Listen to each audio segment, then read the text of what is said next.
अस्सलाम वालेकुम। आप सब लोग कैसे हैं? उम्मीद है सब अच्छे होंगे। इस तरह के सेंटेंसेस हम डेली यूज़ में अक्सर बोलते हैं ना, तुम्हारी बोलती बंद हो जाएगी, उसके सामने तो तुम्हारी बोलती बंद हो जाती है, उसकी बातें सुनकर मेरी बोलती बंद हो गई। तो इस तरह के सेंटेंसेस के अंदर हम बोलते हैं कि बोलती बंद हो जाना। इन सेंटेंसेस को बनाने के लिए क्या सेंटेंस स्ट्रक्चर यूज़ होगा, तो चलें देख लेते हैं। फर्स्ट ऑफ ऑल देखिए, सबसे पहले आएगा सब्जेक्ट यानी जिसकी भी बोलती बंद हो जाती है। फिर उसके बाद आएगा हेल्पिंग वर्ब यानी टेंस के अकॉर्डिंग जो भी हेल्पिंग वर्ब चाहिए होगा वो आ जाएगा। फ्यूचर का होगा तो फ्यूचर का चाहिए होगा, प्रेजेंट या पास्ट यानी जिस टेंस में होगा वो हेल्पिंग वर्ब यहाँ पे आ जाएगा। फिर उसके बाद आएगा गेट टंग टायर्ड या बिकम टंग टायर्ड। यहाँ पे गेट और बिकम एक क्योंकि वर्ब हैं, अगर वो टेंस के अकॉर्डिंग चेंज होते रहेंगे। अगर हम गेट यूज़ करना चाहें तो इसकी सेकंड और थर्ड फॉर्म होगी गॉट यानी get got got.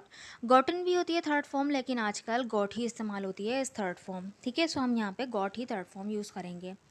ING form हो जाएगी गेटिंग, ईएस और एस फॉर्म हो जाएगी गेट्स। और बिकम का क्या होगा? Become became become. बिकम की सेकंड फॉर्म रहती है यानी हो जाती है बिकेम, लेकिन जो थर्ड फॉर्म होती है वो बिकम ही बनती है यानी बिकम बिकेम बिकम। फिर उसके बाद आएगी आईएनजी फॉर्म तो हो जाएगी बिकमिंग, और ईएस और एस फॉर्म होगी तो वो हो जाएगी बिकम्स यानी गेट टंग टायर्ड या बिकम टंग टायर्ड। फिर उसके बाद हम जो अदर वर्ड्स अगर होंगे तो वहाँ पर आ जाएंगे। So let's see with the help of sentences.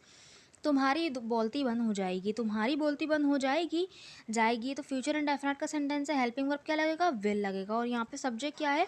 तुम यानी यू, तो बनेगा you will get tongue tired, you will get tongue tired.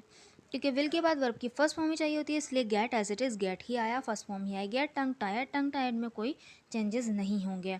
और अदर वर्ड्स तो यहाँ पे थे नहीं तो नहीं लिखे। You will get tongue tired, तुम्हारी बोलती बंद हो जाएगी। इसको अगर बिकम से बनाना चाहें तो सेम यही गेट की जगह बिकम आ जाएगा। बोल you will become tongue tired, you will become tongue tired. Next sentence is उसकी बोलती बंद हो गई, उसकी बोलती बंद हो गई। पास्ट इंडेफिनिट का सेंटेंस है, यहाँ पे हेल्पिंग वर्ब नहीं है क्योंकि ये एक पॉजिटिव सेंटेंस है, लेकिन सब्जेक्ट के बाद आने वाला जो वर्ब है वो सेकंड फॉर्म में होगा। पास्ट इंडेफिनिट में वर्ब की सेकंड फॉर्म यूज होती है, तो गेट की सेकंड फॉर्म हो जाएगी गॉट, तो बनेगा he got tongue tired, he got tongue tired. यहाँ पे भी अदर वर्ड्स नहीं थे तो यहाँ पर नहीं आए।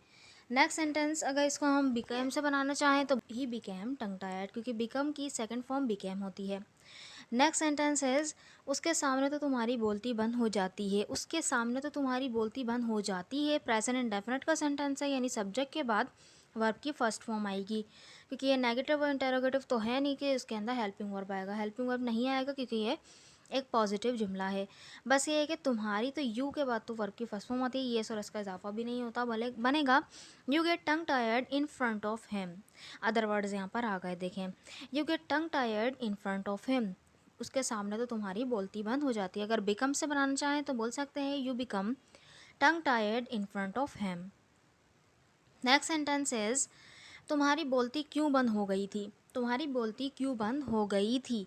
हो गई थी पास्ट इंडेफिनिट का ही सेंटेंस है, लेकिन ये क्या है? डबल इंटेरोगेटिव सेंटेंस है, WH फैमिली से शुरू होगा, यानी इसका जो हेल्पिंग वर्ब है वो सब्जेक्ट से पहले आ जाएगा, फिर उससे भी पहले आएगा एक हमारा WH फैमिली का वर्ड, यानी कि क्यों है यहाँ पे तो आ जाएगा वाई। सेंटेंस बन जाएगा why did you get tongue tired, why did you get tongue tired या why did you become tongue tired. I hope कि आपको ये स्ट्रक्चर समझ में आ गया होगा। So this sentence is for you to translate.